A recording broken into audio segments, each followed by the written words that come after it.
Ibyo dusoma mu nkuru nziza yanditse Mariko.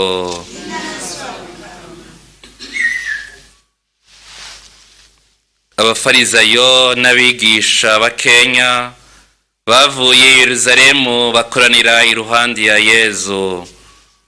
Hanyuma babona bamwe mu bigishwa biwe barishije intoki zityoye, no kuvuga badakaravye. Abafarizayo rero n'abayahudi bose ntibajya badakaravye n'ubwira bwinshi, n'iragi ry'abasekuru batarenga. Kandi bavuye no mu kaguriro ntibajya batimirije ko amazi. Hari n'ibindi bimaramuziro bitari bike bagira nk'iragi ry'abasekuru, nk'ukunyuguza ibikombe, ukoza udukarabo n'inkoko.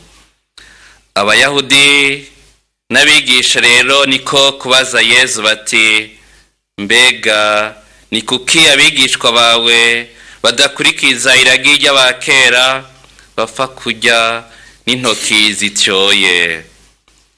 Yezu ababarira ati, umuhanuzi Izaya yarabadomye ko rutoki mwabangushimwe, hamwe yandika ngo, abo bantu bansasa ko akarimi keza, ariko umutima wabo ntunyegereye. Bagira ngo bariko baransenga, ariko n'ivy'ubusa. Inyigisho bigisha zadukanywe n'abantu. Ibwirizwa ry'Imana mutereraho, mukizigitirira kw'iragi ry'abantu. Arongera kandi ati, ingene muzi guca kw'ibwirizwa ry'Imana, nayo iragi ry'abasokuru mukarigumya.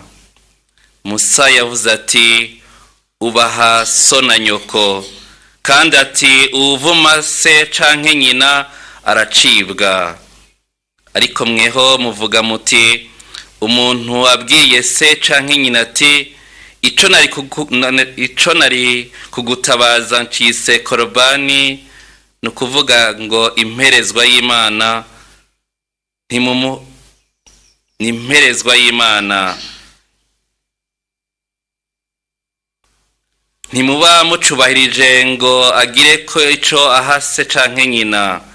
Muvuze mutyo ibwirizwa ry'Imana, mukarigumya iragi muhanahana. Hari n'ibindi byinshi bene ivyo mukora. Dushimagize iyi nkuru nziza ya Yezu Kristo.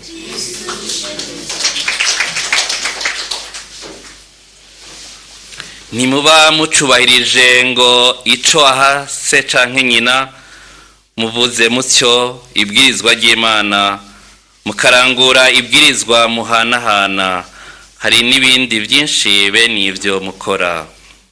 Bene wacu, tuzirikane iyi nkuru nziza twakuyemwa kwa Mariko, aho igerageza kudufasha ko ibwirizwa ry'Imana dushira ku ruhande, ariko ibyo tubwira twebwe turahanahana,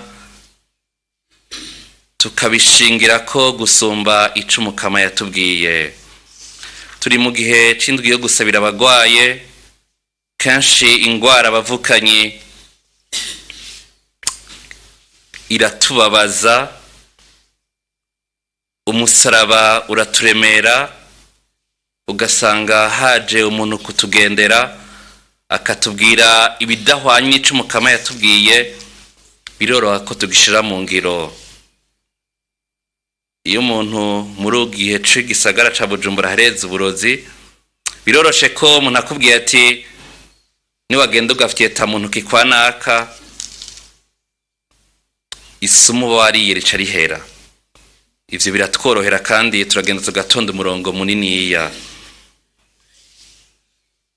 Ariko hakwibuka rya jambo Mukama yatubwiye ati, muzonwa uburozi ntimuzopfa, muzojya ibibagirira nabi ariko ntaco muzoba. Ugasanga tugiye gufukamira ibigirwamana, ariko ijambo ry'Imana tugashira ku ruhande. Imana iri kumwe natwe bavukanye, turaza mu ngoro y'Imana ngo tubwire umukama dukize ibituremereye, turaza mu ngoro y'Imana ngo dufukame ngo umukama dutyorore, turaza mu ngoro y'Imana ngo umukama adukize ingwara zacu zose. Kanatsinda Imana niho ivyagiye, n'izina ryiwe geranda niho riri. Igihe cyose tuje tugana ingoro yiwe dufite umutima wacu wemera kandi wizigira, ibitangaro vy'Imana birakoreka mu buzima bwacu. Kanatsinda kumara umunsi umwe mu ngoro yayo biruta kumara iyindi minsi igihumbi ahandi. Bavukanye twirukire uwo mukama, twirukire imbabazi ziwe, twirukire ikigongwe ciwe, tuze mu ngoro yiwe tumushemeze kuko nihavyagiye kandi niho turonkera urukiza. Yaratubwiye ati kuza mu ngoro yanje, kuvyagira mu kibanza ndimwo niho umukama duhezagirira. Kanatsinda nkuko akanuma gafisaho kaba n'intamba zigafisaho zishira uduswi twayo, arutare niho umukamanye n'ingabo umwami w'isi yose avyagiye. Tuze rero bavukanye tugana iyo arutari kuko ijambo ry'umukama ibidutumirira kuza kumuninahaza. Twihambirire ku vyiza vy'Imana, twihambirire kuco umukama yatubwiye, nkuko Yohana abwirageza kubidufasha. Iyo Mana twikorakoreye, iyo Mana twahuye mu buzima bwacu, iyo Mana yatwiyeretse, tuze tuyigana, nizo dukiza, nizo tubohora, nizo tugira beranda. Ariko dusaba ingabirano ya mutima mweranda. Ku majambo birumvikana kandi birashoboka, ariko bigiye mu ngiro usanga tumera nka ya mbuto yagwa mu mahwa akarizinga, kuko imyitwarariko y'ubuzima bwa none, imyitwarariko y'ubuzima bwa misi yose, iryo jambo mukama atera muri twebwe rigatuma atakibanza rigira. Ariko ibyo abantu batubwirira ugasanga turabishira mu ngiro. Ubutivye ntasumira umwana, ugutagize na biriya ntivyokunda ko bigenda uko nyine ubishaka.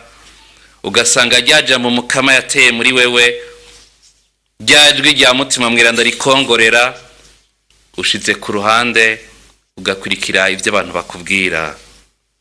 Uwishimira umuntu nkawe bavukanye abagowe kandi abakurikiye umwijima, abakurikiye nyaringa, ariko uwushingira ubuzima bwiwe bwose mu Mana aba yaharashe, kuko niho dukura ibyiza byose, niho dukura urukiza. Mu bitugora rero bavukanye twigore dusabira abo bose tuzibagwaye, kuko kenshi uko ingwara tumara kwigihe ubuhoho hari ingwara zigora gukira. Ugasanga baratubwira ati naka yakugiriye nabi, turagenda kwa naka, ugasanga uravyemeye, ugasanga mwari muvukana, ugasanga mwasangira byose, ariko kubwijambo umuntu nawe akubwiye ukavyemera, ugasanga gutandukana nabo muvukana, uwo mwubakanye mugatandukana kuko amajambo banaka bakubwiye. Ariko muvukanye urama wibuka ko Imana niyo mushobora byose, kandi Imana ishaka ko abantu bose babumwe bagendera mu rukundo rw'Imana. Ijambo mukama tubwira ati atubwira gusubiza hamwe n'abatugirira nabi, kugirira neza abaduhama, kwereka urukundo bakavantara, niho tuzoba tumenyesheje ko dufise dawe umwe kandi ari watugenza ku bubasha bwa mutima mweranda. Twinanate rero bavukanye muri no kanyiranda y'imisa, twisabire ngo umukama aduhe guhurumbira ibyiza by'Imana, aduhe kugendera mu muco w'abana b'Imana, hakugendera mu mwijima ngo twibaza ati ko tugendera mu muco, hagukurikiza ibyo abantu batubwira, iby'Imana tukabishira ku ruhande. Dukurikire uwo mukama bavukanye, we muco n'indongozi y'ukwemera kwacu. Mu bitugora turangamire wa musaraba wa Yezu Kristo waducunguye, nitwarigumya nitwamwishimira mu buzima bwacu ntituzomaramara kandi ntituzoteterwa. Ariko ivyo byose dushobora gukurikira haba ari by'akanyamuneza k'umwanya mutonya bimara urume umwanya mutonya. Twisabire rero muri no kanyiranda y'imisa ngo inema n'imigisha biva ku Mana nzima bishwara ubuzima bwacu bwose, biduhindure dukurikire Yezu w'indongozi y'ukwemera kwacu, twubakire ubuzima bwacu ku ijambo ry'Imana kuri Kristo mu buzima bwacu, hakubakira ubuzima ku muntu nkatwe, ku muntu w'amagara make nkatwe, ku muntu nawe ibyo dushaka kumusaba nawe atabifise, ariko dukurikire Yezu we afise byose, we ashobora kuduha byose uko turi kose mu magara make yacu, mu bunibuni bwacu, kuko urukundo rwiwe rurengeye ivyo dukora byose. Amen.